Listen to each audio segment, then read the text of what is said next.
This episode is brought to you by Audi. The road is calling. Embrace the thrill of the drive with the all-new, fully electric Audi Q6 e-tron. Featuring effortless power, serious acceleration, and advanced Audi tech. It's not just a new EV. It's a new way to experience driving. The all-new, fully electric Audi Q6 e-tron is here. The next chapter of Audi starts now. I can say to my new Samsung Galaxy S25 Ultra, hey, find a keto-friendly restaurant nearby and text it to Beth and Steve. And it does, without me lifting a finger. So I can get in more squats anywhere I can. 1, 2, 3. Will that be cash or credit? Credit. 4. Galaxy S25 Ultra, the AI companion that does the heavy lifting so you can do you. Get yours at Samsung.com. Compatible with select apps. Requires Google Gemini account. Results may vary based on input. Check responses for accuracy. Hey, Fidelity. What's it cost to invest with the Fidelity app? Start with as little as $1 with no account fees or trade commissions on U.S. stocks and ETFs. That's music to my ears. I can only talk. Investing involves risk, including risk of loss. Zero account fees apply to retail brokerage accounts only. Sell order assessment fee not included. A limited number of ETFs are subject to a transaction-based service fee of $100. See full list at fidelity.com/commissions. Fidelity Brokerage Services, LLC, member NYSE, SIPC.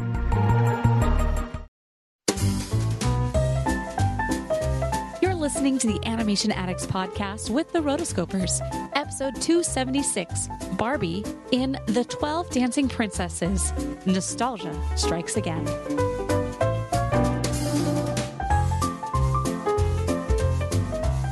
Welcome to the Animation Addicts Podcast with the Rotoscopers, the #1 place to get your animation fix with animation addicts just like you. Each episode, we dive into the wonderful world of animation featuring Disney, DreamWorks, Pixar, and everything in between.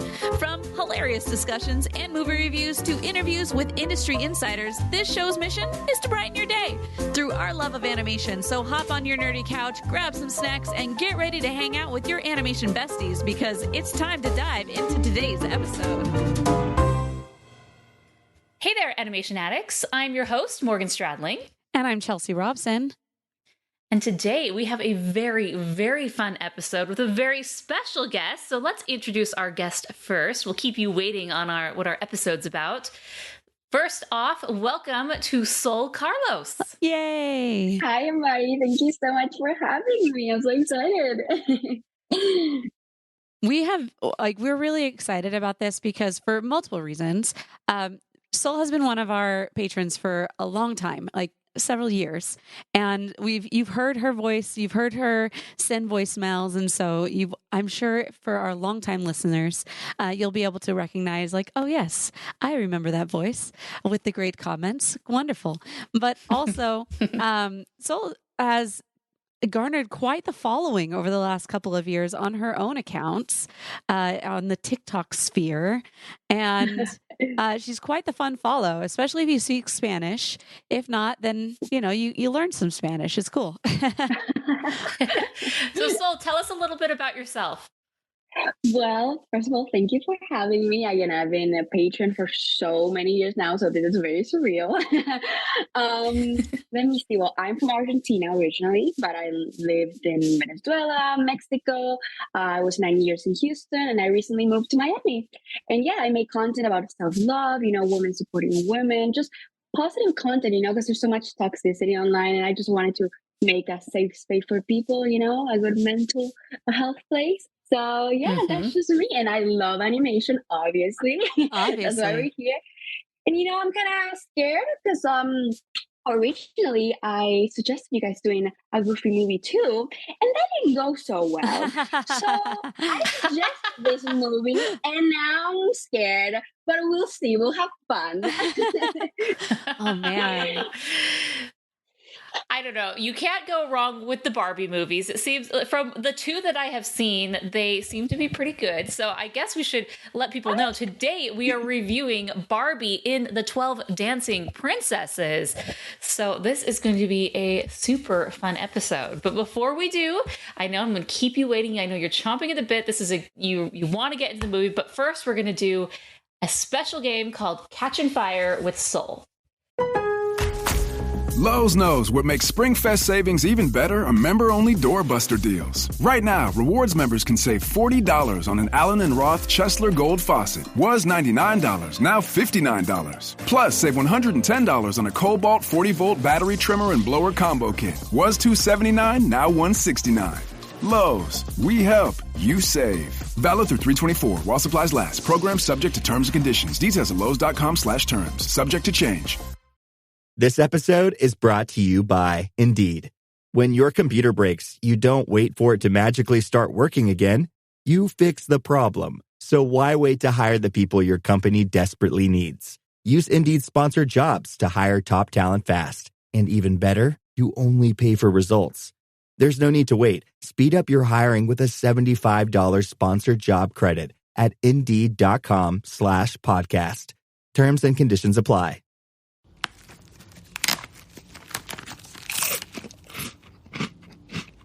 Uh-oh, the last cookie. You can get a new box of cookies in as fast as an hour with Walmart Express Delivery. Are you my guilty self-conscience? No, I'm the voice offering you promo code EXPRESS for free delivery on your first order. Hey, who ate my cookies?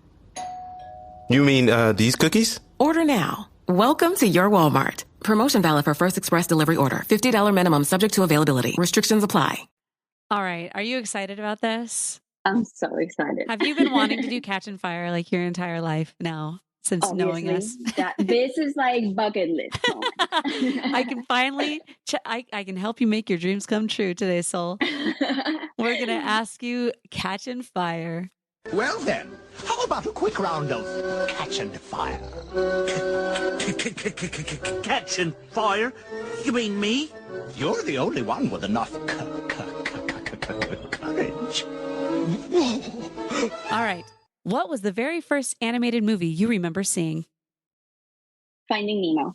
What was the favorite cartoon growing up? Ooh, probably Reese's or Jake Long, the American Dragon. Oh, favorite animated movie? Hercules and the Emperor's New Groove. Favorite animator/artist? Quentin. Classic animation or CGI? Classic all the way. Favorite animation studio? Disney. Disney or Pixar? Disney. Laika or Studio Ghibli? Ooh, Studio Ghibli. Songs or no songs? Songs all the way. All the way. Nerd here. Yes. I got you. All right. And then we're going to go with, I have so part of this, I have a list that I kind of picked through. And so I picked two from this section. Ooh, okay. Favorite obscure animated character? Okay. It's Babel from Barbie Fairytopia. Oh, okay. We're on brand here. All right. Are we looking at Tiana or Mulan? Oh, that's hard. Tiana. Okay. And now, the very most important and final question. Which would you rather watch? Cinderella 2 or The Return of Jafar? Okay, I have a bone to pick with you in this category because you guys always bring Hunchback of Notre Dame 2, Mulan 2, Cinderella 2, and actually, do you know what generation I'm from? I'm from Straight to the Sea. So I love these, okay? But I will say I did not like the Jafar one. So I like all the other ones. So in this case, Cinderella 2, I actually prefer over the original one. I said it. Wow. Yes. So I love the love story with Anastasia. Yes, give it to me. So basically, this would not be considered cruel and unusual punishment. Oh, not at all. It's a joy. Oh, perfect.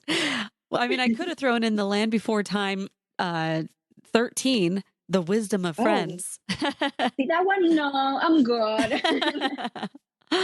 Awesome. Good job. You have completed Catch and Fire.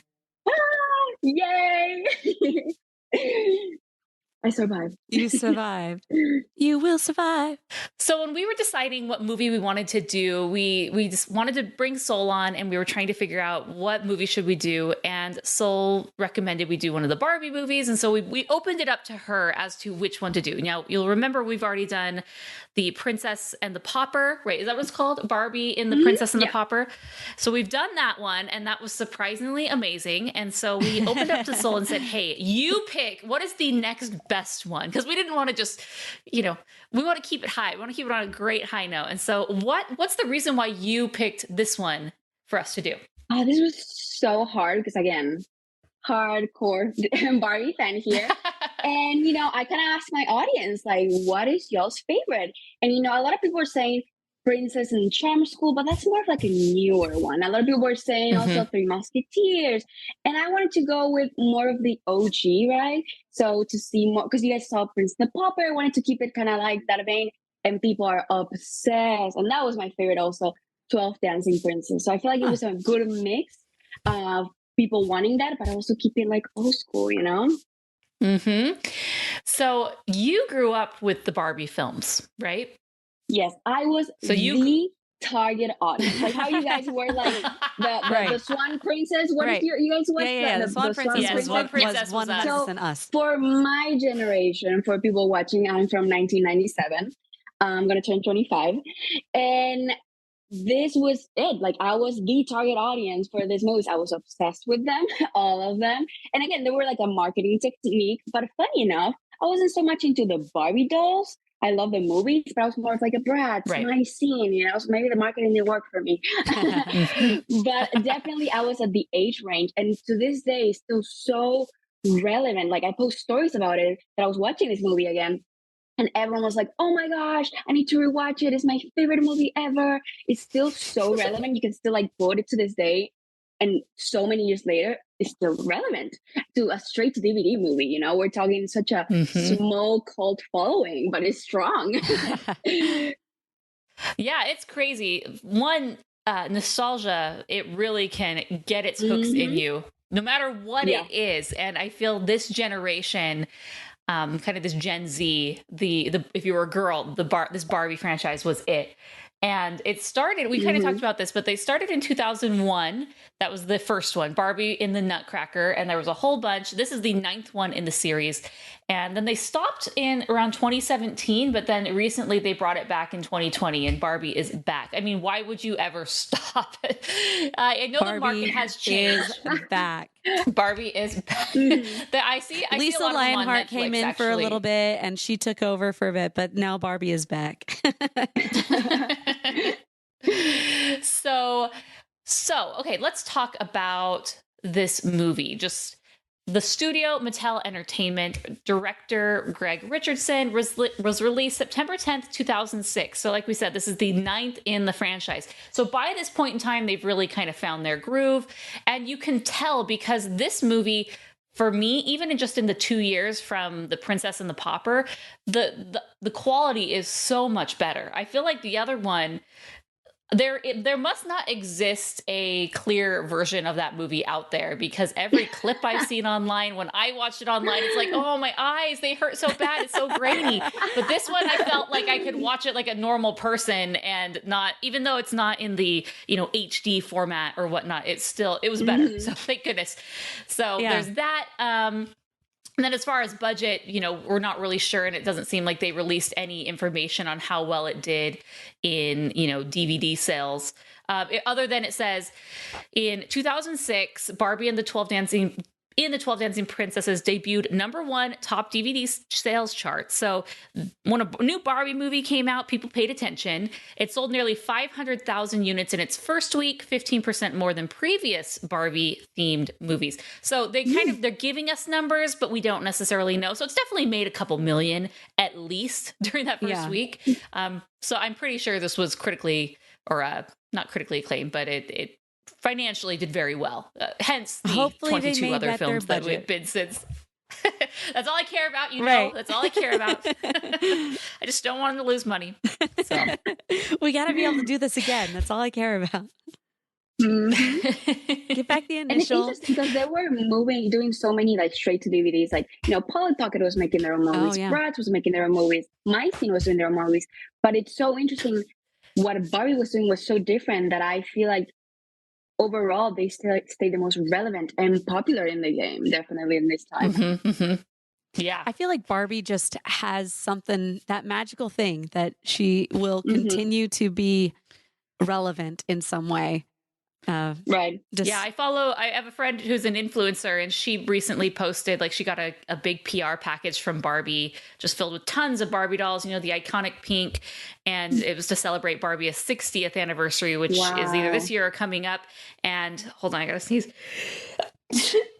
Bless you. Excuse me. And I was like, just 60? It surprised me. I feel like it should be more, but she came out in the 60s, and so it's been about 60 years since she came out. So yeah, she has gone through different ebbs and flows and waves of Barbie, but she is always there, always relevant. So this movie is actually, I did not know this. So I watched this movie and I was like, this is such a weird concept. Like 12 sisters, why 12? So many. And then they go to this room where they have this secret dancing place that they do at night. And I was like, this is just so weird. And then, researching the film after the fact, this is actually based on a Brothers Grimm fairy tale. So these aren't fairy tales that they wrote necessarily. They more compiled very popular fairy tales that were popular in their area in the 1800s.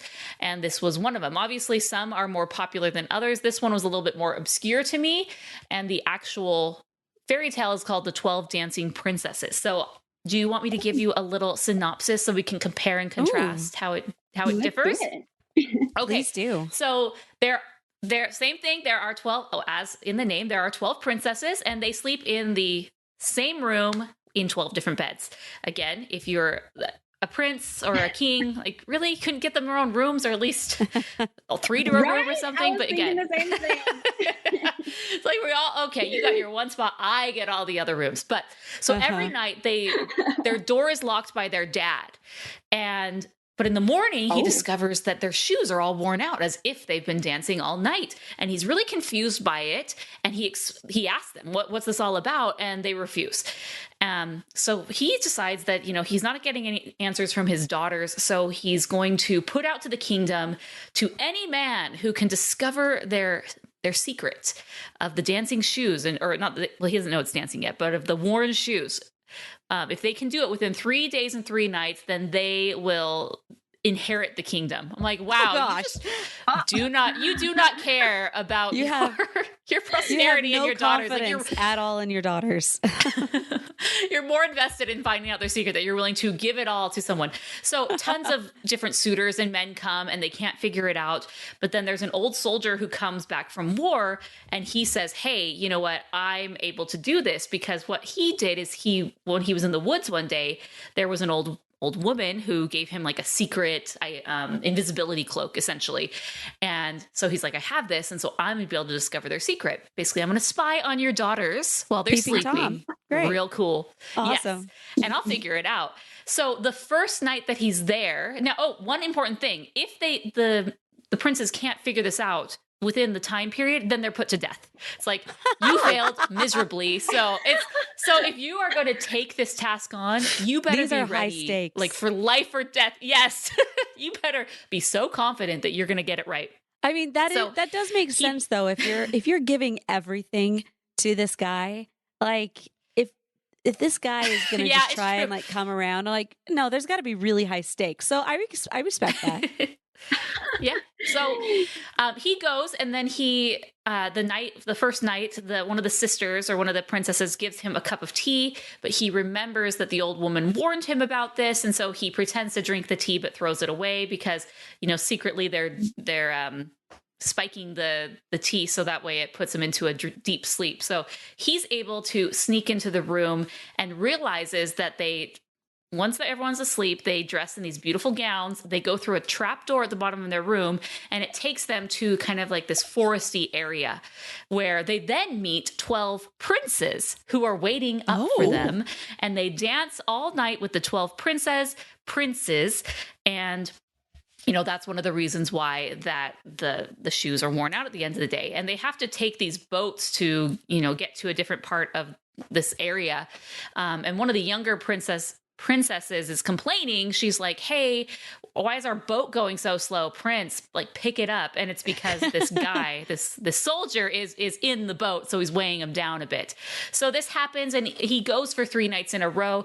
Each one of the nights he takes a different kind of token. He takes some branches from these magical trees. And the final night he takes this golden goblet. And then finally he shows it to the king, and, you know, he believes him, and the princesses have to fess up, and they're like, yeah, it's actually true. It's just like, these princesses are just really funny. They're so apathetic, where they're just like, they're drunk, they're getting people drunk, they're lying to their dad. Like, they're not very appealing characters in my mind. So of course, you know, finally the truth has come out. So the old soldier, they're not quite sure how old, but old. So because he's an old guy, he takes the oldest princess to be his wife, and they get married. And then the 12 princes, somehow they're cursed. For as many nights as they dance with the princesses, they have this curse upon them. And that's the end of the story. So a little different than what we see. Yeah, exactly. That's what you get for, you know, having these midnight escapades. See some similarities, like the poisoning, it was moved to a different part of the story. Yes. Okay. Yeah. But I'm glad they changed some of the problematic areas. Yeah, the peeping Tom thing, well, not a good thing. No, we never want to encourage that. I thought was interesting is in the movie, it seemed so obvious what was going to happen with this aunt. Was she an aunt or a cousin that was brought in? She was the cousin of, yeah. How dumb was this king that he's just, he doesn't have a see taster through her at plot all? that, yeah, he doesn't have that, but he doesn't see through the plot that, hey, like, anyone that comes in your realm or vicinity probably wants to become royalty. Like, that's just what people do. There's always usurpation of power. And then he couldn't see this and just trusted her blindly, you know? So I liked that in this movie that the princesses, they all had kind of personalities. It seems like we had, there were 3 Chelseas, right? There were 3 Chelseas, which is the little sister of Barbie. There were 2 Skippers, which is like the teenage Barbie, and then 7 Barbies. But other than that, they really were kind of just blended all into each other. Hair. Yeah, it's like copy paste, but let's change the hair color. Right. We have Midge. We have Teresa. Right. We have, oh, so funny. Yeah, I think that I was a fan of the fact that they're like, okay, you need to definitely make sure everybody's hair color is represented, because that's how you sell Barbies, and this is how you do it. I love the fact that they're so without shame in self-promotion. I just love it. It's like, good for you, Mattel. Of course. I was impressed that they had this opening credits song, which is something that I haven't seen in a long time. And so when it came up, I was like, oh, we're doing this again. Okay. All right. I was so excited for you to bring that topic. Okay, so we're jumping to the movie or going to first thoughts? Yeah. Let's just talk anything movie. Yep. Okay. I was like, because I think, you know, although I have nostalgia for this movie, 100%, I can still see that, you know, it's not perfect. But I will say the one thing that just makes it stand out for me, it's the music. You know, I find it so charming, so magical. And I always quote that, like, you know, movies like Dumbo, Peter Pan, Aristocats, when they're walking around, there's always like background noises, you know, and it's something that we've lost throughout time, unfortunately. And I really miss it. I feel like it's so cozy and whimsical. And from the get-go from this movie, you know, I hate credits. You know, I love the work everyone does, but I don't want it in the beginning of a movie. But I watched it because it was so magical and beautiful. And, you know, and it continues throughout the film. It's not just in the beginning, you know, which other films do nowadays. Just music here, but it's not like, you know, continuous. And I think that was probably like my highlight of the film, the music. So I'm really excited to know, what did you think of the music? Yeah, the composition, it was very lovely. I've been on a classical fix, I guess, for the last several months, where I drive around listening to my classical music, which I've done in phases of my life. And so I just happen to be in one of those phases right now. And yeah, it's very soothing, and it kind of takes its own time, does its own thing, and it doesn't want to rush the music. And when you're in it, you're kind of there just wanting to be immersed. Yeah. So when you first watched this movie, what were your first thoughts and memories? Okay, so again, just all the Barbie movies just gave me so much joy, it was just so magical. And I remember just being very fun also. I feel like all the stories were really fun, but also like I was introduced, like I never heard of like the Swan Lake, the ballet. I was introduced by those classic ballets because of this film. Yeah. And I think that was a very lovely way to introduce like a kid to, ballet music, because it's not something we tend to, you listen to Barney Right, and exactly. stuff like that. So I think it was really charming, and I was just, I don't know, it's just all of them were so much fun to me, and I really like, there was a bit of action in all of them, a little bit of a romance, so it was kind of like for everyone. Maybe a little bit of mystery, yeah. A little bit of mystery, yeah. They like try to throw that in there. I noticed that with the Princess and the Pauper, and then also with this, they always have a little bit of a, ooh, what's happening? Yeah.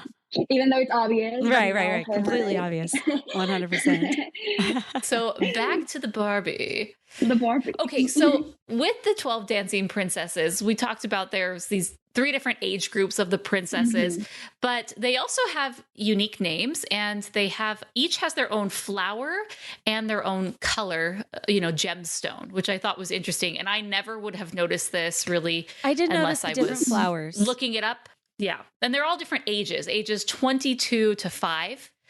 Their names are Ashlyn, Blair, Courtney, Delia, Edeline, Fallon, Genevieve, Hadley, Isla, Janessa, Kathleen, and Lacey. So there are the sisters. Our main chica is Genevieve. She's 16 years old. She's the main, Barbie girl. She's 16? Yes, 16. And Derek, her man, is 16 as well. Oh. 16 is a great age for princess movies, I mean, thing is, like, she's 18. The concept of teenager, is actually a very modern thing. I think I remember reading that it wasn't the word teenager really hadn't come around the past maybe 100, 150, 200 years. It just wasn't a thing. You were a child, and then you were an adult. Right. And then somehow we created this middle tier of teenager, kind of like you're still a child, not yet a girl, yet not a woman sort of thing. And that's teenager. And it's grown even more into young adult, I feel, with our society. I don't know. I couldn't tell you why, but like back in the day, you were 12, you were kind of considered an adult for some people. Yeah. Like people were getting married at 12, 13, 14. You were working at that point in time. The era of childhood when was your over. lifespan is only 30 years old, then yeah. You got to get to it. Also, going back to the sisters though, I really like that each had like a different interest. I think that was one reason why I really liked it growing up, because I was like, oh, who do I identify with? Who do I kind of... And I was watching this with my boyfriend, he's 25 watching this. And he's like, oh, that's cool. The things I do for you.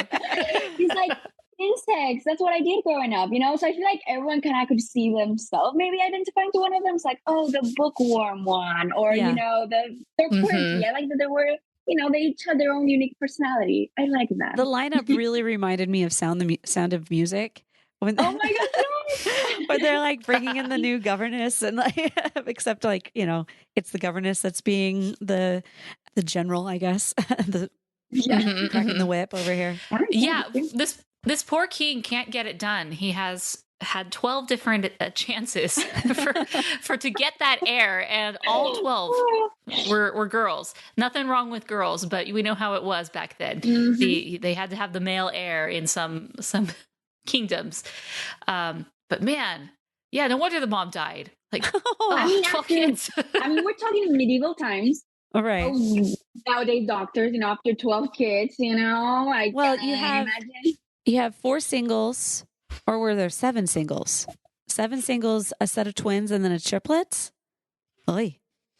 Oh, is that what it was? Is that how they wrapped it up? Yeah. Makes sense. That's what I imagine. Or were they a quadruples and then double and then a triple? How did we do this? Well, no, there's 22, 21, 20, 19, 19, 17, 16, 13, 13, 5, 5, 5.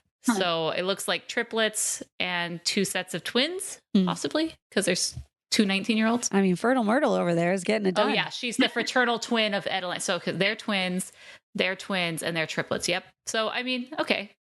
She didn't have 12 pregnancies, thank goodness. Well, see, okay.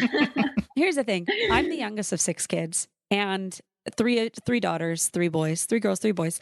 And already the fact that he knows can list all of their names in order is just so unrealistic to me. Like, that's just not a thing. My dad still calls me by my oldest sister's name. Like last night we were leaving my brother's house and he's like, who's going with Natalie? And everyone just like, Natalie's not here. But, and he's just like, oh geez. But that's, I mean, my dad has early onset dementia, but outside of that, he would have done that.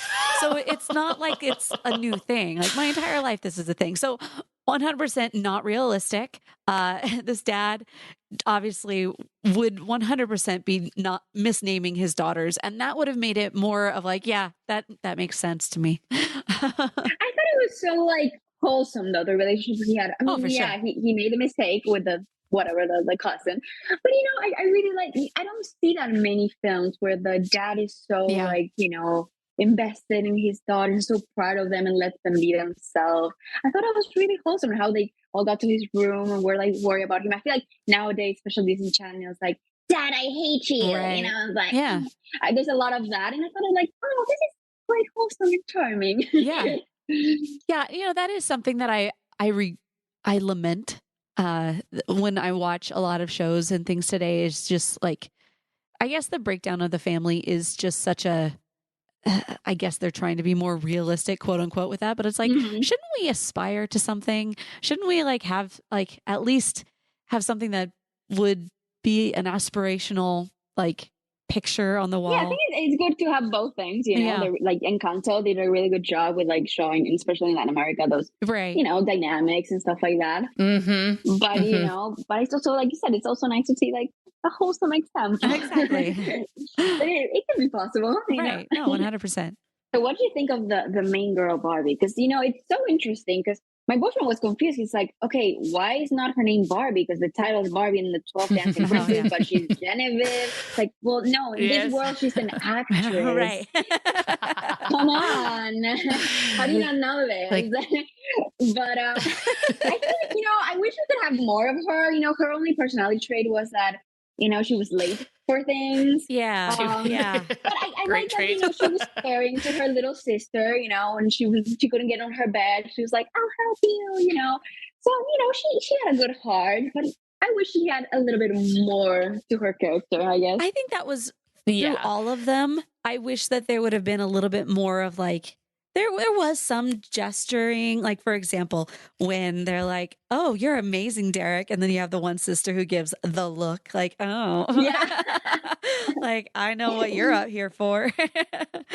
But it's Ariel's in love. Right, exactly. Isn't it obvious, Daddy? So I feel like there was one girl who I felt like was very much the Mary, if you were comparing that to maybe Pride and Prejudice of the sisters, like each one of them kind of has their own thing. Oh yeah. And I kind of wish that they would have been able to like bring out little aspects of differences between them all like that.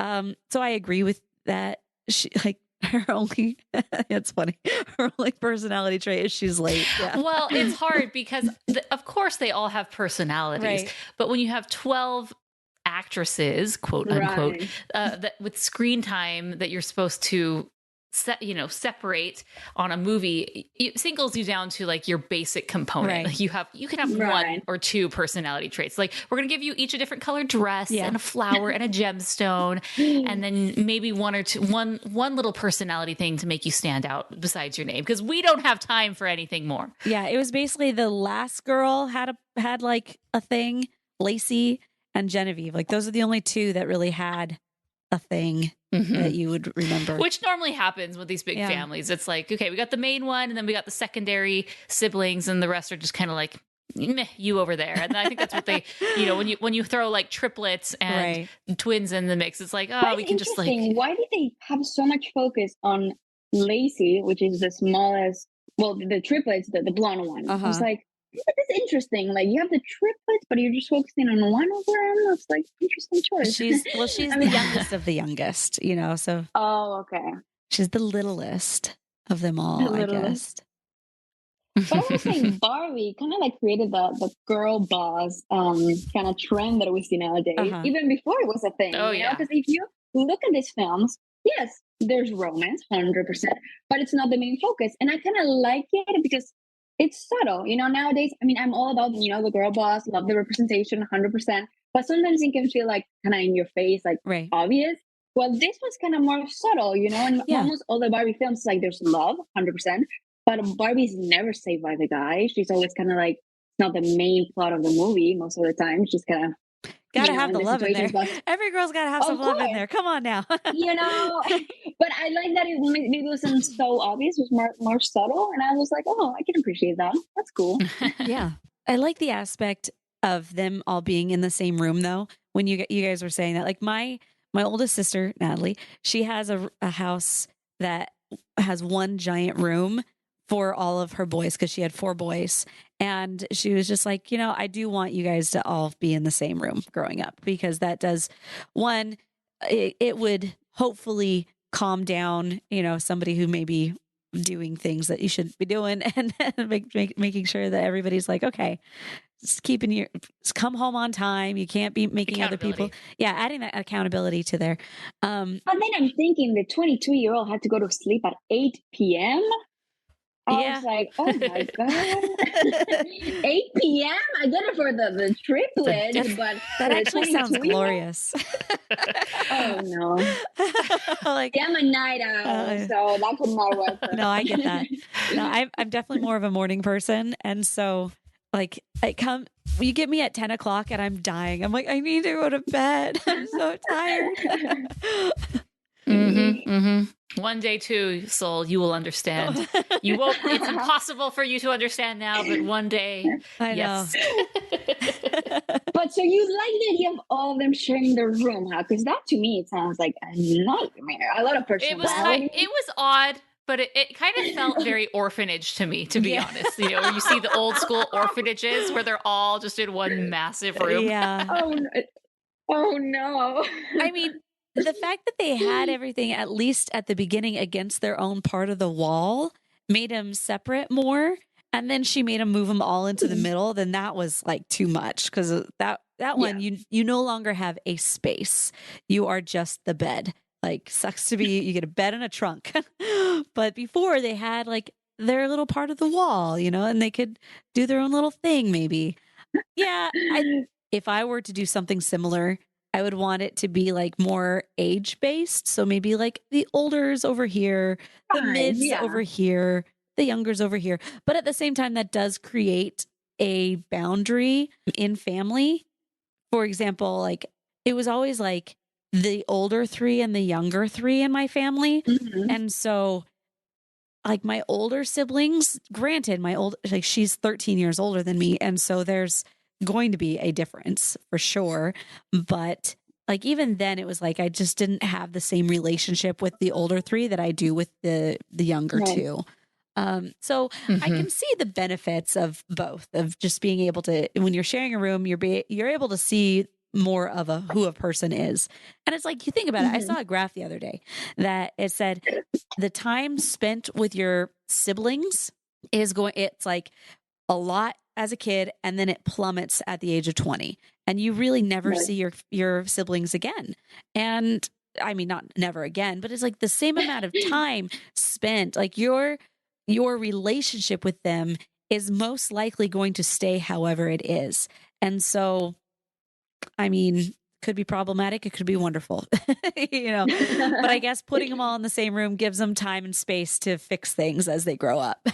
Yeah, they all got along in this movie, which I think that was the most unrealistic side of it, Yeah. I have a sister, I love her, but we have 3 years of difference, age gap. And I remember when she, we would play Barbies all the time. And then one day my mom came to me and was like, Sol, your sister's not going to play Barbies anymore. She doesn't like them anymore. And I just cried. No. For hours. I said, what does that mean? And, and our relationship, we always got along, but especially when we were both teens, it was kind of like, we would like butt heads more. But then once we both became adults, now we're like super close. Yeah. So that was the one side of the movie. It's like, okay, you have all these different ages and they all get along. Not realistic. And that's Not true. really. Especially you get that many girls in a room, like it's just going to be, there's going to be one that starts trouble. There's always going to be one. Yeah. What do you think about the love interest? Was Derek, what was his name? Yes, the cobbler. Yes, everyone's dream boat is the guy who makes my shoes. I mean, he was kind of generic-ish, to be honest. But he was the Ken, he brought in, he was Ken. But, it was really funny that, like, it's just shoes. Just shoes? Shoes? That made me laugh. You obviously don't understand us. They leaned into that big time, right? Oh, that's funny. No, my thing, though, the only characters that I would take away from this film, I get it, merchandise, marketing. But the monkey, the tiger, like a cat, get them away from me. They're so annoying. So many talking animals. Like with Fairytopia, you have this character. You guys haven't seen it, but you'll be one day amazed by watching this. They have a sidekick character from people. Iconic, funny. But this one was just like, I get it, you're trying to sell merch, but these are just, I remember as a kid watching this and be like, they're annoying. Even if you're a kid, they were annoying. Right. Yeah. So even right now, I was just like cringing at them. Like, okay, I'm done with them. I mean, were they really trying to just sell merch on these things? These were like not cute. I mean, a cat. I mean, they're generic things. Like, is there a monkey in the Barbie lineup of pets? Well, I don't know about the monkey, but I definitely think the cat or the tiger, I don't know what it was. The cat was definitely like selling. Because I remember I bought the Bibble one, the Prince and the Pupper, pets. They were thing. Okay. So I bet this one was also a thing. I don't know about the monkey. I was not a fan. I was not a fan of the talking animals. Like, they had their own story when it's like, I would much rather have learned more about the sisters. This is just like the Cinderella thing. Yeah. It's like, are we filling time? We had so many princesses in the first place. Just give me more of them and less of the creatures. Yeah, they're already so interesting. We don't need the animals. Agreed. Oh.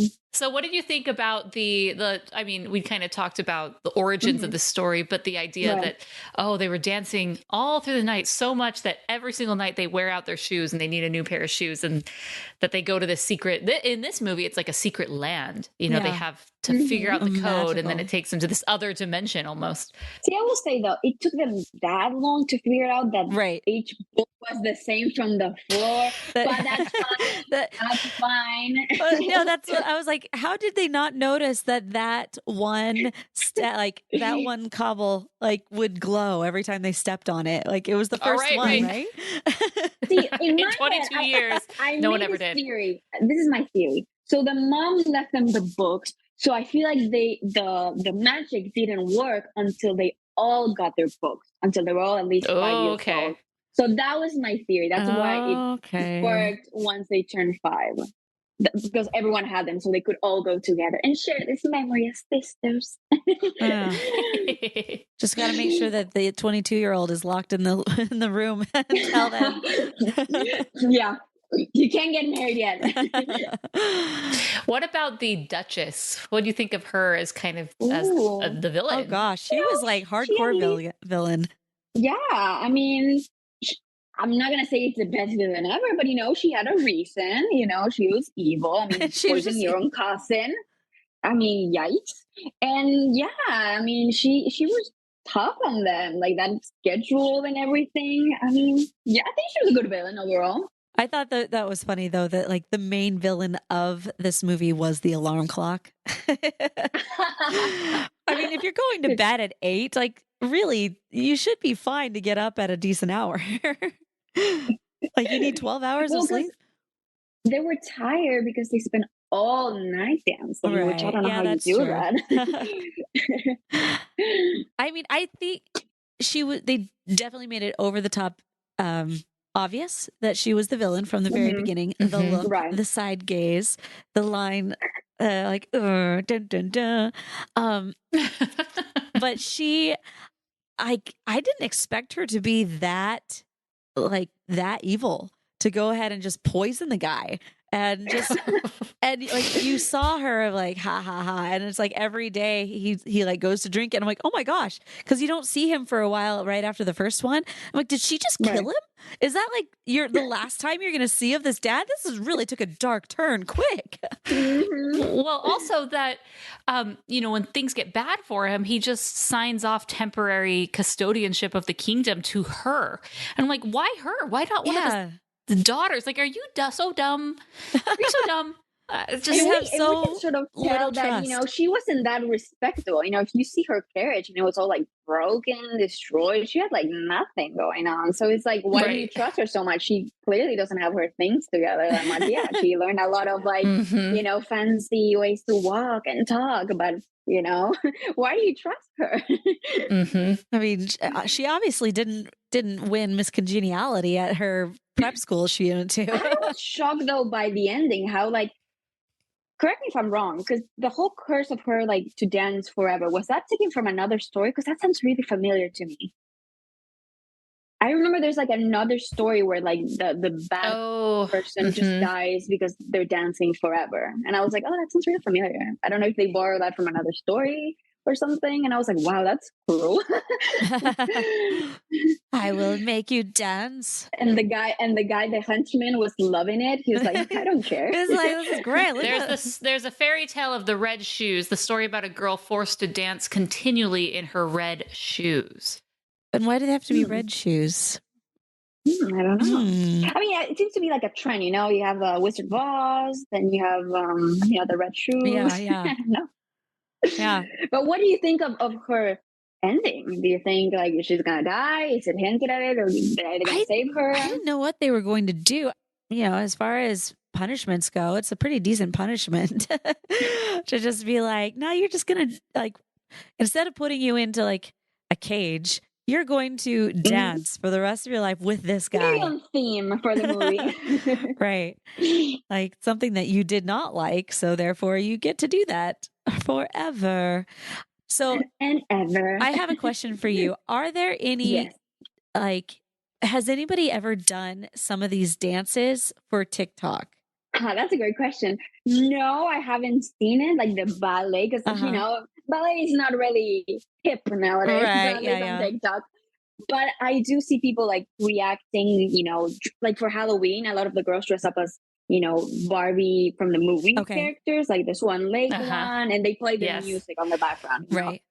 So, yeah, but I even seen this. I was like, wow, was ballet such a thing that time that everyone just knows and that's their go-to music? It's like, yay, we're going to do ballet for fun. Well, I mean, for people in dance, it is. So I grew up going to dance classes and everything. I never graduated to like do point for ballet, but ballet is like the foundation for all dance. Oh, yeah. And so if you go... if you're wanting to actually become a dancer, you must take ballet. And my mom did it for like 12 years. So no, she's super into it. Yeah. I'm just surprised that it's like you dance all night because it seems so hard. Right. Oh, yeah. Yeah. Well, I mean, the ballet dancers do that too, but I guess my point is I feel like you should probably put together some type of a Barbie and the 12 Dancing Princesses kind of like series of you trying out some of the dances just for funsies. Get that trend going. Think I can actually dance like them? That's funny. I can do your little TikTok dances, but that's a whole level. But that's a whole level. That's kind of the funny part about it is like that's what TikTok's for, is not really like being a professional dancer, but really just like doing the different moves. And some of the moves are not that difficult. So I'm going to challenge you. If you're up to the chance, if you're up to the challenge or not, it's up to you. And it doesn't have to, like I said, it doesn't have to be perfect. It's got to be your version of, some of these songs. So what do you think of those dance sequences? There were, a lot of them. There were a lot of them. Too many? I thought they were fun. Enough? Yeah. I felt like there were probably a little too many, a little too long, more like. But I feel like they could have shortened them. But then again, they were really trying to go along with the music. I think they took a score that they were able to get and then they had to make it work. And so that's what makes sense to me as to why they did it this way. Otherwise, I think they would have just done a couple, just maybe 15 I agree, seconds. 100%. I think with the dancing one, I feel like, how can I say this? I feel like each time they sort of added something new. Like every time they went to the Wonderland, one night it was just them by themselves. The next night there was like statue princess. Right. It was very like, I feel like every time added something new and interesting. But as a kid, I was really invested. But as an adult now, I was like, okay, we can move along now. Right. Yeah, I think if I had a magical land that I would just be able to say, I wish, and then it just appears, I think I would do something different than just dance all night. Well, we haven't talked about the elephant in the room that, okay, fine, if you want to spend your night dancing till the break of dawn, sure, but how are you not totally exhausted every single day? I know they showed that one part where they were, exhausted in the morning at breakfast time, but this is again and again and again and again. Right. It's just all it catches up to you. Sleep is so important. I guess they can support it more. To be young again. I know. We're all old. We're like, I couldn't do that, but good for them. I know. So, going back to the whole monkey thing, I did think it was funny when she was like, everybody has them this year. It's like a yearly thing. So it's like, oh, Brutus, you got 1 year to prove yourself and you're not doing good. No, with me was one thing I want to talk with y'all is the animation. Because that's the one thing that I'm like, it's just so hard. Because I think the story is charming. It holds up. The music is amazing. But it's just, I know you said that it's better than Princess and the Pauper, but it was still so hard to watch for me. And it's like, it's sad because I feel like if they could just remake them to like now with today's technology, I feel like it would do so good, And it was so hard for me to like, because I was invested in the story. I was invested in the music. I was like, this is so magical. I feel like so happy and this is so wholesome. But the animation was so jarring for me. And I was like, where's the dimensions in this? There's like no shadow. Yeah. And especially when they were dancing, there was this one scene where she's dancing at the end with Derek. And it was a beautiful shot. It's like the camera's going 360 around her. But just her arm movements are so weird. Her arms were weird. Like, and I was just like, her feet were really weird. Like that word that you call when something's like human but not 100% human. What is it called? The uncanny valley. I feel like a lot of that in this for some reason. Yeah, there was a lot of something happening. Yeah, and it's just so sad. I mean, they know how popular some of these are, and so you could just imagine the excitement and the buzz if they said, hey, they're remaking, Princess and the Pauper or 12 Dancing Princesses, either as another animated film or even better, maybe a live action film. I think some of these are so good. Money for that. Exactly. My point. Exactly. I mean, even if somebody just went in and just redid the animation for it and resold it, like there's a lot of people that probably would still buy it. Probably not enough. That's true. Probably not enough to like make it completely worth it, but it would like pay a bill. You could probably still do it on the cheap, but it would look significantly better. Right. They actually do this with Nintendo games. So for Ocarina of Time, it came out in 1996. And if you look at the original, it was great. It's iconic. People think, it's the greatest video game of all time, despite its animation is very horrible. Like everything's triangular because that's kind of the best they could do. So everyone has these like triangle noses and everything's really pointy, but then they've remade them like 10, 15 years later for the Nintendo DS and animation is significantly better. Gameplay is exactly the same, but it's like, oh, this is better on the eyes, and they sell tons more because it's such a popular existing franchise. So that would be I think that'd be really cool. Of course, you're still going to always have the purists, just like with Ocarina of Time. Like I will still prefer the original because that's the way it was intended. And I'm going to keep it that way, but I'm not offended that the other one exists. And if like that's what was presented to me to play, I would play it. I wouldn't care. But it doesn't take away from the original that we're kind of enhancing. Now you can take it too far and do the George Lucas effect, like what he did with the Star Wars. And he added, we had all these cool practical effects, and then he added all these special effects. And it was like, well, that's kind of, it loses its charm. So you got to be careful about, taking things away that are people love and are really attached to. Yeah, it's like watching Toy Story 1, it's like it's such a great film, but the animation is sometimes hard to watch, and it's so sad because I feel like the film has so much potential, with its story and its music and everything, and I feel like it might push people away to watch it, and even push me at times. Like it took me out of the film at times. It was like, what is this? And I'm like a hardcore fan. if they already have the models done, and so it's like, okay, if they would have, instead of doing a Lightyear, if they just redid Toy Story 1 in like great animation, I think it would sell just as well. I think people would have been like, bought, sold, I'm there, So see, I'm really curious what you guys think, because this is an amazing idea, because we know nostalgia sells money, 100%. But at the same time, nowadays I see the newer Barbie movies that they're doing is more like spies and superheroes and video games. I feel like they're targeting like a different, like, this is more like classical stories, more fairy tales, while they're doing more like modern stories. Yeah. I really liked when back in the day they did kind of like a mix of both, like the Three Musketeers one, and they did Charm School one. It was like, it still felt a little modern, but it was also very still fairy tale. I think that's a good mix. So talking about the different eras, when you go to the Wikipedia page that lists all the Barbie films, it lists them into different eras, if you will. It seems like there's 4. There's 1, the adaptations and plot tests era from 2001 to 2009. The plot tests, I think these are like Barbie Fairytopia, the Fairytopia Magic of the Rainbow, Barbie Mariposa, but majority of these are adaptations, like Three Musketeers, Thumbelina, Christmas Carol, Swan Lake, yada, yada, yada. Then from 2010 to 2015, which is basically the second chunk of these films, is modern day plots.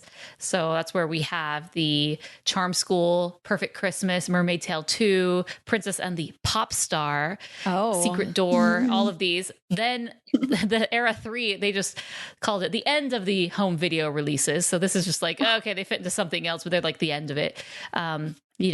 Barbie, Her Sisters, and the Great Puppy Adventures, Spy Squad, like you said, Video Game Hero. Like we're getting a little too on the nose with some of these. And then the final one, this is kind of the revival era, if you will. It's called the Pre and Post Dreamhouse Adventures. Pre and post, huh? So we have Dolphin Magic, Princess Adventure, Barbie and Chelsea Lost Birthday, Epic Road Trip. So I agree with you. It seems these classic ones are fun. we don't have fairy tales nowadays. And it's kind of, I wish we had those. Yeah. Like even in the Renaissance time, like, Beauty and the Beast, they did so well. And I don't understand why they don't do more of that. They saw the success of Frozen. And it's like, I wonder why we don't have them like that much fairy tales anymore. It's like, if you change like the problematic aspects of it and keep it modern, I feel like you can still have them, Yeah. You have animators, you have creators our age who are the ones that are in charge of doing things. And so they tend to, I find that they're doing a lot that are nostalgic for my generation. And I feel like give it 5-10 years and it'll definitely be moving to your generation as the creators become the being like, no, I want this again. Dang it. See, but it's weird because your generation is the Renaissance, right? Super fairy tale. Right. So I'm like, why don't we have fairy tales now? Yeah, that's true. Yeah, I don't know. I think there's also everybody tries to like have their own thing, I guess. And I mean, it really comes down to like, what do people think they can make money on? And I don't think making money is a bad thing. And I think it's more finding the right aspects of a generation will basically help to, expand your reach. But yeah, so I don't know. Maybe there's just people out there who are like, I don't think people will pay money for that, or that's not what kids these days are looking at. Like, and it's like, do you even have kids? Like, and that's So that's one of my things that, like, I don't know. There's probably a lot of people who don't have kids. To be honest, looking at my generation. Morgan, would you show these Barbie movies to your kids? I feel like that'd be an interesting question. I think she's talking to somebody. Okay. Because I feel like that'd be a really interesting question, because she has kids from this new generation. And it's like, would they find this movie boring? Would they find it entertaining? Because for my age, I was super into it, but maybe the new generation doesn't like that. Well, and also, like, Morgan doesn't let her kids watch that much TV. So I don't know. Like, she does, but it's not like the way we grew up. We were like left to our own devices. And so but it's like, and I look at that now, like, if I were to have kids, like my nieces and nephews, I was spending some time with them yesterday, and they were just like, this is the screen age generation. They're screenagers, and they have a really difficult time. Like, anytime there's a screen in front of it, it's like, like going right to it. And so it's kind of hard to, there's some people that it's like my one niece who's 12, and she's all about YouTube, and her life revolves around YouTube influencers. And, and then younger, like my nephew who's 7, I told him about Puss in Boots is coming out soon. And so he was like, oh, I want to see that. That's great. But like the other ones were like, meh. So the attention spans are like tiny right now, So it's like, even this film is like, I think 1 hour and 20 minutes. It's a short movie, compared to like, say, watching, I don't know, Coco or something like that, which is probably longer. I still feel like maybe some kids might find it too long nowadays. Yeah. And if you're looking at it, like, for my taste, I thought it was just too long, because there were just a couple spots for the dancing that I was like, this is just, I agree. This is going on a little long. Like, I get it. You're turning, you're doing the spin, but it's like, if this were better animation or live action, I would be more engaged at that. But because it's like not great animation, it's like, I have to watch this for another 30 seconds. So like, that's what I would say. I think that it might be a little too long, but I don't know. I don't know. Like, in conclusion, I need a remake of all the original Barbies with good animation. Right, exactly. Cut it down a little bit. You can work with the timing here and there, but even with the timing, like, you can just work on adding more things to the times that they're dancing. Yeah, like they could instead of doing just a couple more twirls, they could add like another like one of the animals coming in, or it's just something else happening, during this time. Right. So Morgan, we were talking, do you think your kids would watch a film like this nowadays and be like, oh yeah, you think? I think they would like it. I think there's some timeless elements that, even though it is an older film, but it's not, I mean, they watch Mickey Mouse Clubhouse and that animation is nothing special and they don't really care. So yeah, it's the same era actually. So I think they would enjoy it. Have we given our reviews, our ratings? No, but I can do that myself. Oh, not yet. So like I said, for me, I think this was a little bit slow for my liking. But I can definitely see how it was something that kids would have gravitated to. The fact that it was a dancing type thing. I'm putting myself out there as a 6-year-old or something. I would have also been part of the demographic that would have gone to it. Especially if this would have come out as a like classic animation film or something as a kid, I would have 100% been there. I would still give this about 2 stars, just because it was just a little slow going for me, but I had more fun knowing that I would be able to talk to Sol about this, I'd be able to get the whole thing out of it. So I was like, all right, well, cool. Better than a Goofy movie too. Yes. Is it or no? It's been a few years since we did that. Yeah, wow. Good times. And it still hurts. Oh, I'm sorry. I can go next. Okay, so of course, nostalgia. I can see, though, it's not a perfect film. It has its flaws, 100%. Even watching this, and I was like, oh, okay, it's slow at times.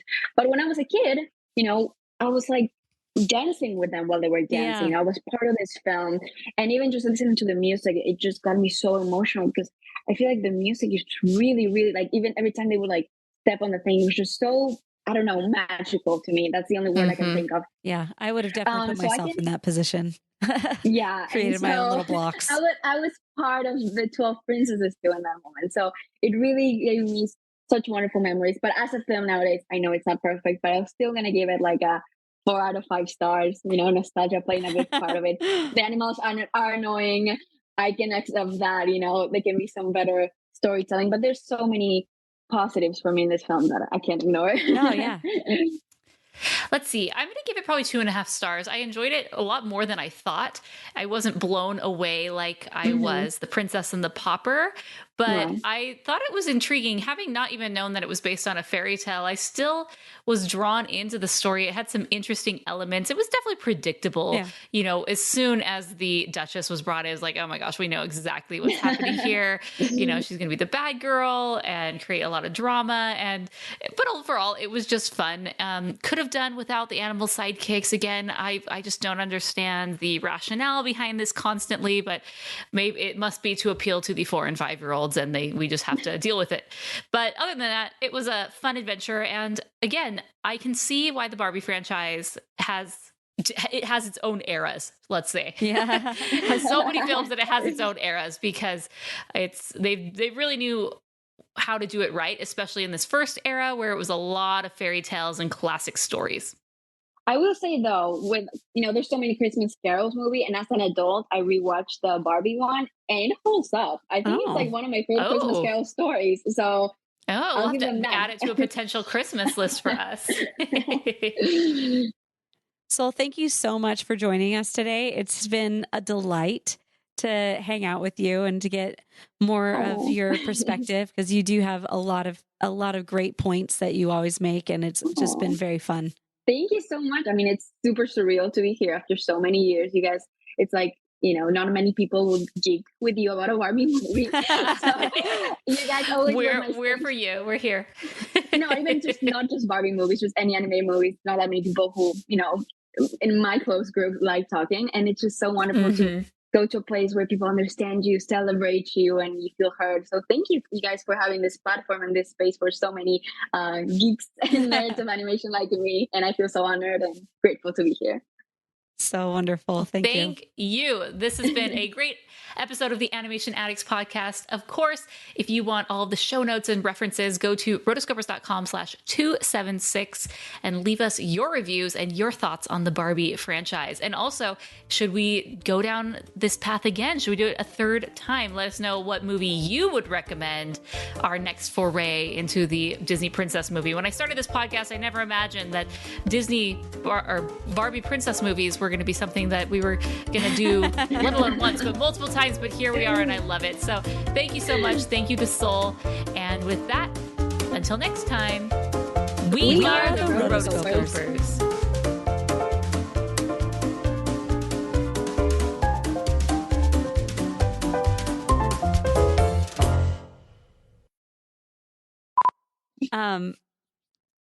I would like, there's a couple things I want to say, but I want Morgan to be in on this fun stuff. So we'll just take you and I, just fun stuff. So what are some of the fun, what was the last show that you were invited to? Because I saw something that you were on a red carpet somewhere. Like musical, like movie wise? Somewhere, I was anywhere. in the Latin Billboard Week. Oh, cool. Billboard, the Latin billboards. That one. Okay. Yeah, it's like a tongue twister. I don't do billboards really, or at least I've never. The company that I work with, they've never done it, or maybe they just don't invite me. I don't know. Yeah, I don't know. Hey, you're going to the Grammys, so yeah, not bad at all. Or it's not bad at all. No. Yeah, I was. Do you listen to a lot of musical theater, Chelsea? Do I listen to musical theater? Yeah, I do. Yeah. On a regular, musical theater is a hard genre to find really good things in, as far as like current stuff. There's always the classics, and they're classics because they're classics. And things that are great tend to rise to the top. But so when good things come out, and I'm normally not the trendsetter of finder. I'm normally like the third step in. People tell me like, oh, this is really good. Oh, okay. Then I'll invest time into this. But that's probably more because I live in Arizona and not in like New York or LA or something, where more of these things are more in the cultural zeitgeist of what's happening. Right. For me, it's like I'm an actress. So for me, it's like I'm fully immersed in that world. Even when I was in Houston, I was still like, yeah. And I definitely was more so when I was, definitely more your age. I feel like I like saying that because it makes me feel like super old. Oh gosh. But I mean, it's like, in my 20s, I was definitely more in that. 30s, you just like, you get more singular in what your focuses are. So I can see that. Yeah. That makes sense. you start, I mean, so there's definitely things that I will listen to. Like I was in New York last month and I got to see the Wolverine, of course, Hugh Jackman in The Music Man. It was so cute. It was so good. I mean, he is just Hugh Jackman is just so hunky. Like at any age, he's just always been a hunk. I don't know what water he's drinking, but it's doing good. Yeah, he's always been a hunk. And him on stage was just really charming. And yeah, if you can actually find his stuff. I love him because, we know he doesn't have the best singing voice, at least in my opinion, at least. But he's like, I don't care. I love this. No one's going to stop me. No, yeah. He's in The Greatest Showman, Les Miserables. Yeah. He inserts himself, and I love that for him. Yeah. And no, I mean, he's not like the standout guy that I would pay to listen to in concert, but I would definitely pay to see him in concert doing his thing because he has such, I mean, he is the triple threat, as they say, the singer, dancer, actor. I prefer him in the acting side, but when you add in the singing, he just has fun with it. And he's good enough that no one really cares. Like, right. It's not like, oh my gosh, my ears are bleeding. No, yeah. It's like, and even as him as Javert, I wasn't distracted by his portrayal or his singing of that. Have there been better Javerts in my life? Yes. But that's not the point. I feel like he did a good job in that. Other people in that I can't say the same, but he did it fine. Yeah. Love that. I mean, love that. The thing is, like, people know who I'm talking about. People know. We all know. What? Yeah. Poor guy. See, okay. I will first off say I'm a big Taylor Swift fan, but did you know that they originally had her in to be Eponine? Eponine? Yes. No. Yes. That's such a hard role. I know. Oh my God. They originally had her. And I mean, she's wonderful, but it's just, she's not an Eponine. She's not Eponine. No. And I said Cosette first because it made more sense to me for her to be Cosette for some reason. I mean, even Cosette, you've got. Yeah, that's true. I mean, Cosette is just a soprano above sopranos. Yeah. Eponine is just. I mean, the reason why they wanted her was definitely because of the star power, which I get. Right. But that would have been the most. I remember hearing that she had been out there for like 2 weeks to try it out to see if it would work out. Wow. And they were just like, no. And so they ended up going with the girl who actually played Eponine on Broadway currently. Right. And I was like, good call. Good call. I appreciate this. A lot of people don't like Amanda and that role as Cosette. I love her. I think she's great in it. I thought her as an actress is fine. Her voice was a little too wispy for me. See, for me, like it matched the character, so it worked for me. Okay, like the sound of it felt like very in character. So for me, at least, that worked. Yeah, yeah. So that's fun. But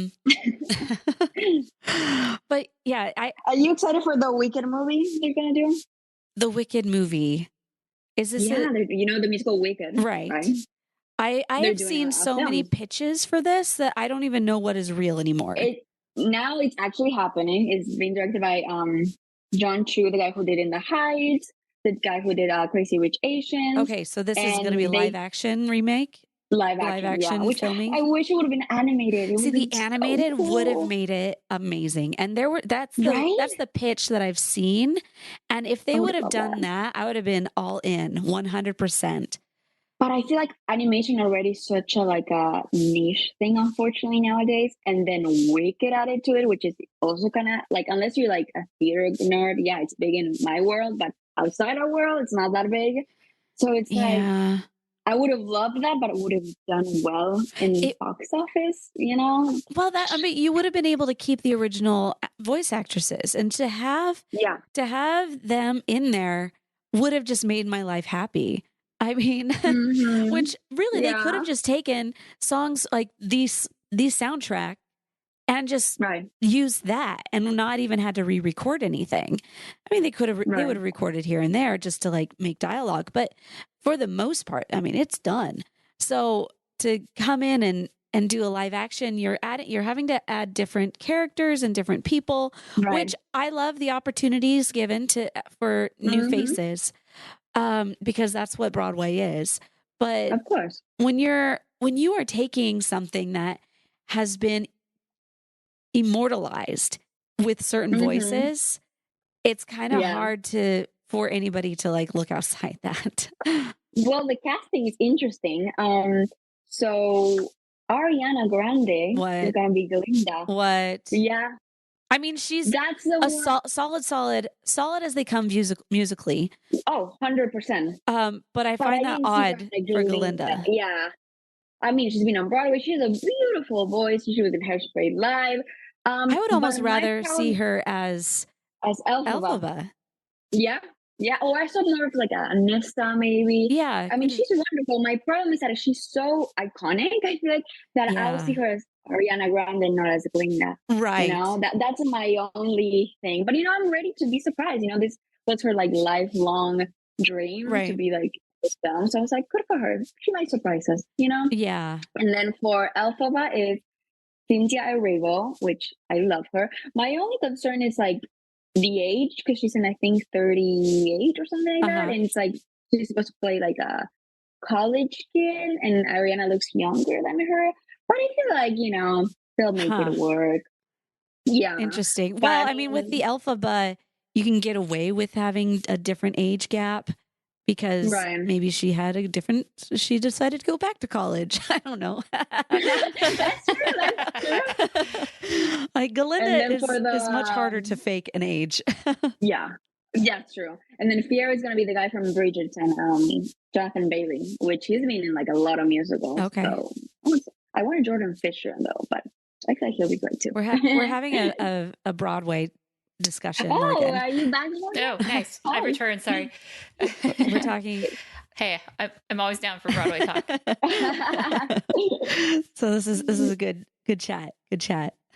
Good chat. Nice. Yeah. So so you already did Catch and Fire. Yes. And here's the upset is she had a bone to pick with us. And the fact that all of the sequel movies that we post that we give as terrible. She's like, these are my favorite. Well, does she have a recommendation for what we should add as a terrible? I mean, I said that I don't like the Jafar one, so yeah, she didn't like Return of Jafar, so okay. But Cinderella 2, right up her alley. Even the director of that movie doesn't like it. So. Oh my gosh. He refuses to come on the podcast unless we disavow that movie and never review it on the podcast. So we can't do that. Just there you go. We can't commit to that. We can't commit to that. Oh, it's amazing. Sorry, Tad. You've been listening to the Animation Addicts Podcast. If you enjoyed this episode, don't forget to subscribe and be sure to leave us a 5-star review. We're available on Apple Podcasts, Spotify, and wherever you listen to podcasts. And if you want to help spread the word, be sure to share the podcast with your friends on social media. Just don't forget to tag us at Rotoscopers on Instagram and use the hashtag Animation Addicts. For all the links and full show notes for this episode, go to rotoscopers.com/podcast. Now, if you still can't get enough for your animation fix, be sure to subscribe to us on YouTube and visit rotoscopers.com for more animation news, reviews, and interviews. Thanks for listening.